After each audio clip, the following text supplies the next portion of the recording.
Est-ce qu'on pouvait espérer un meilleur début d'Euro? Sincèrement, je suis hype comme jamais. Après ce match-là, l'Allemagne explose l'Écosse 5-1. Vous connaissez votre gars, je vais essayer de faire un débrief. Là, c'est l'histoire du montage. J'ai oublié de vous dire de vous brancher sur Insta et sur TikTok. Sur Insta, ça arrive lourd parce qu'il y aura aussi des lives qui arriveront bientôt. Donc branchez-vous. Tout est en description sur le lien Linktree. Branchez-vous. Merci la famille. Le plus objectif possible. Et j'ai des trucs à dire sur l'Allemagne. Pour moi, tout n'a pas été parfait malgré le score.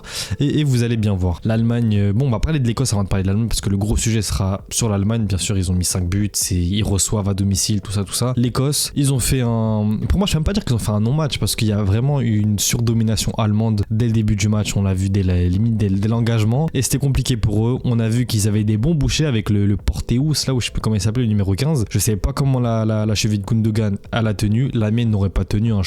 Moi, j'ai eu 6 entorses au total aux chevilles, 3 à droite, 3 à gauche. Croyez-moi que je me prends le 1/10 de ce qu'il a fait. Ma cheville, vous la retrouvez peut-être sur le virage d'en face. Mais pour moi, c'est un truc de fou de faire des trucs comme ça. Surtout premier match de l'Euro. Pour moi, c'est tout sauf sportif. Et qu'on me dise pas, ouais, c'est pas fait exprès, frère. Il est parti les deux pieds en avant. Le mec, il voulait le découper. Bon, carton rouge. Il se l'est pris à la combienième, j'ai oublié. C'était quand le carton rouge. Mais bref, ils ont joué C'était juste avant la première mi-temps. Ça veut dire ils ont joué quasiment que la deuxième mi-temps à 10 contre 11. Donc ça viendra aussi bien sûr nuancer le propos, même si avant le penalty, il y avait déjà 2-0. Et avec le penalty, du coup, 3-0. Et du coup, il y a eu 3-0, première mi-temps, déjà plié, on va pas se mentir. Je pense que c'est tout ce que j'avais à dire sur l'Écosse. Pour moi, je m'attendais pas non plus à un meilleur match de leur part, mais je m'attendais quand même à un petit peu mieux. Parce que comme il y a des joueurs, Kieran Tierney, des Robertson, des McGinn, des Che Adams, tout ça, mais McTominay également, mais ils ont vraiment sombré.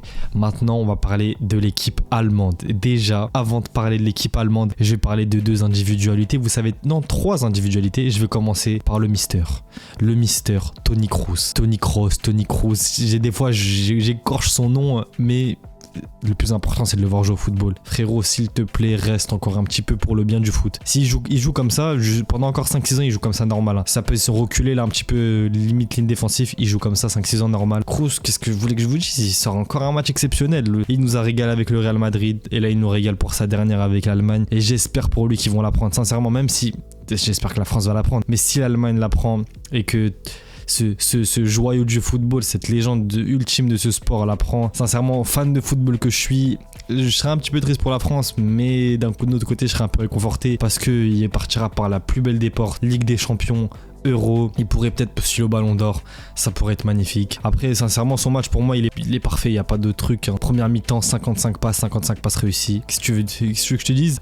Pour moi, il n'y a pas grand chose à dire sur Toni Kroos. Maintenant, il faut que je parle des deux pépites. Les 2 pépites sur les côtés. Florian Wirtz. En plus, je regardais le match avec mon père. Juste avant, je lui dis, parce que mon père, bon, c'est un mec qui suivait beaucoup de football à l'ancienne, mais un petit peu moins aujourd'hui. Et les mecs comme Wirtz, Musiala, il les voit que lors des grands matchs. Il va pas leur regarder des matchs de Bundes, tu vois. Mais je lui dis, les deux petits sur les côtés, attention. Florian Wirtz, il marque au bout de la 10e minute, je crois. Ouais, pile 10e minute, il marque. Premier but, très beau but. Musiala, oh le pétard qui t'envoie. Je suis pas allemand et j'ai pas d'origine allemande ni de près ni de loin. Mais comment j'ai crié sur le but. Bon, déjà Wirtz parce que c'est un mec que je kiffe. Musiala parce qu'il fallait voir le pétard. Et le but de Füllkrug. Alors là, 115 km/h, je crois, dans mes souvenirs. Pareil, c'était dinguerie. Et l'Allemagne, maintenant, voilà, ça, je voulais parler. Pour moi, l'Allemagne, mes 5 buts, c'est énorme. Ils pouvaient pas faire une meilleure entame de compétition. Et pour moi, là, ils sont rentrés vraiment directement de la meilleure des manières. Et Julian Nagelsmann, merci pour le football que tu proposes. C'est le football qu'on aime voir. C'est très intense.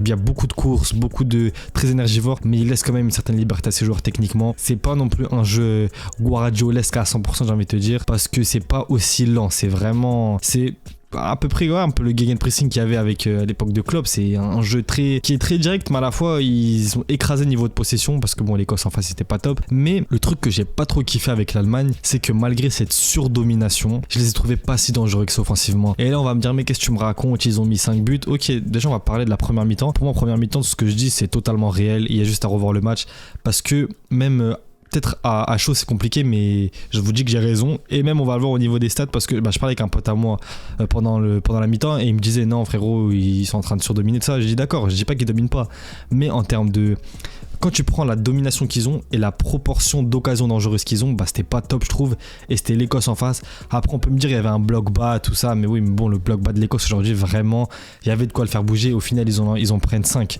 Et qu'est-ce qui va venir appuyer mes propos, c'est le nombre d'XG attendus en première mi-temps. 5 tirs pour les Allemands, 5 tirs cadrés, et pourtant on est sur 1.31 XG. En gros, les XG de toute façon aujourd'hui vous connaissez ce que c'est les XG. Et sachant que dans les XG, t'as le penalty de comment il s'appelle, de Havertz qui compte pour 0,79. C'est énorme, ça veut dire que t'as 0,50 de XG par les occasions normales, on va dire, dans le jeu quoi. Et par contre, du coup, il y a un truc pour compenser ce que je dis, c'est que malgré que je les ai pas trouvés si dangereux que ça, je les ai trouvés vraiment cliniques. Et dans une grande compétition, c'est mieux d'être clinique que d'avoir beaucoup d'occasions et pas beaucoup marqué. Mais je me dis que quand même, quand tu as plus d'occasions, du coup, tu as plus de chances de marquer, du coup, inversement, et voilà. Et après, en deuxième mi-temps, bah, ils marquent un but, en soi ils sont à 0,87 d'XG, mais là ils sont à 15 tirs pour 5 cadrés. C'est exactement l'inverse de la première mi-temps. Là il y a eu beaucoup d'occasions, enfin beaucoup d'occasions, il y a eu 5 tirs cadrés en soi comme en première mi-temps, mais beaucoup de tirs, ils ont plus tiré de loin et tout ça. Et bon, ils ont eu le but de Füllkrug et le but de comment il s'appelle, de Emre Can. Et bon, là du coup c'est l'inverse de ce que je dis. En soi ils ont montré les deux facettes de ce jeu, de ce que j'explique depuis tout à l'heure dans les deux mi-temps. Mais je me dis que face à un gros, peut-être que ça pourrait être l'une des limites de l'Allemagne. Ça joue très bien, ça peut faire très mal. Dans le jeu, ça court de partout, il y a du mouvement, il y a trucs. C'est pas une équipe qui se cherche, t'as l'impression, tu vois, que c'est pas parfait, mais ils ont déjà des acquis, il y a déjà des bases, il y a déjà certains circuits préférentiels. T'as un Toni Kroos qui t'envoie des passes téléguidées de partout. Donc d'ailleurs, Toni Kroos, les deux premiers buts, ça vient de lui. Hein. Et le premier but, c'est sur sa transversale. Le deuxième but, il est sur l'avant-dernière passe, je crois.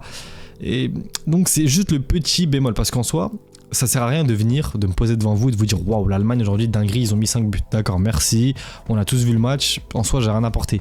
Par contre ça je trouve que c'est un point, et j'ai vu personne en parler sur les réseaux, je trouve que c'est un point, face à un gros, ça pourrait être une des limites de cette équipe là. Mais bon, je m'en fais pas trop pour eux, c'était le premier match le plus important dans des compétitions comme ça, encore plus quand du coup tu fais le match d'ouverture parce que tu reçois chez toi, t'es devant ton public, t'es dans ton pays. Si tu rentres mal, la compétition, ça peut vite être gâté dès le début. Et là, ils sont rentrés avec 5 buts, ils ont fait le plein de confiance. Bon, dommage, ils se prennent le contre son camp de Rudiger. D'ailleurs, très belle tête, vraiment, rien à dire. Il l'a bien placé, imparable pour Neuer. Mais bon, on va dire que je chipote un petit peu, mais c'est ça, hein, si tu veux faut frôler la perfection, j'ai envie de te dire. Même quand tu fais des grosses perfs, faut voir ce qui n'allait pas ou ce qui peut être amélioré. Et pour moi, faut qu'ils arrivent quand même à équilibrer ce truc de un peu plus d'occasions, mais tout en restant aussi clinique, tu vois. C'est les deux qui doivent monter, c'est pas un qui monte et un qui descend. Là pour moi ils sont plus, enfin en première mi-temps du coup c'était plus clinique que occasion, et en deuxième mi-temps c'était vraiment totalement déséquilibré. Pour moi faut qu'ils arrivent à être un petit peu, égaliser les deux, avoir pas mal d'occasions et être aussi autant clinique qu'ils le sont, même un peu moins, parce que bien sûr que si t'as plus d'occasions, si t'as 15 occasions, tu vas pas mettre 15 buts, entendez-moi bien, mais voilà.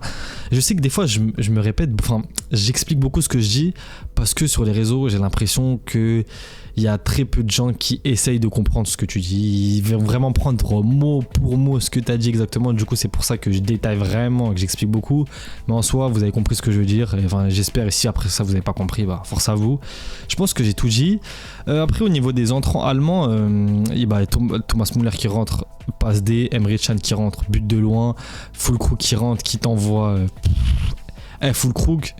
Comment j'ai crié quand j'ai vu, parce que la frappe en fait, moi j'ai vu son contrôle, j'ai vu comment il s'est orienté, mais la frappe, j'ai l'impression qu'il n'y a pas eu de mouvement entre le mouvement du pied et quand la balle arrive dans les cages. J'ai l'impression que la balle elle s'est téléportée, c'est dinguerie. Peut-être que le seul joueur allemand que j'ai trouvé vraiment en dessous aujourd'hui de ses coéquipiers, c'est Hendrich. Je sais pas, j'espère que j'écorche pas son nom. Robert Hendrich, le mec de Leverkusen là. J'ai trouvé un petit peu en dessous, d'ailleurs il sort à la mi-temps pour son jaune. Et peut-être Joshua Kimmich, que j'ai pas trouvé exceptionnel. Il a pas été mauvais, mais il a pas été exceptionnel. Sinon il n'y a pas grand chose à dire quand une équipe te met 5 buts en match d'entrée en compétition internationale, surtout avec le passif qu'on a avec l'Allemagne. L'Allemagne ils sont classés 16e maintenant au classement FIFA. Tu peux juste applaudir, et j'espère qu'on aura un euro à la digne de ce match là, vraiment digne de ce match là, parce qu'on a mangé Gucci aujourd'hui. Demain je vais essayer de faire le débrief Espagne-Croatie. Et je vais essayer de faire pas mal de débriefs quand même sur cet euro là. Je pense pas faire tous les matchs, je vais pas mentir parce que je sais que je vais pas le faire, c'est rien. Et je pense même pas avoir tous les matchs. Genre un Hongrie-Suisse demain à 15h, je pense que j'aurai d'autres trucs à faire à 15h. Mais Espagne-Croatie, je serai devant ma télé. Et je vais essayer de faire le plus de matchs, un peu les grosses nations, comme j'ai pu le faire à la Coupe du Monde, comme je le fais en Ligue des Champions après les phases de poule. Et voilà, du coup on s'attrape dès demain normalement pour Espagne-Croatie. Branchez-vous, on sera branché sur l'euro de A à Z. A plus les mecs.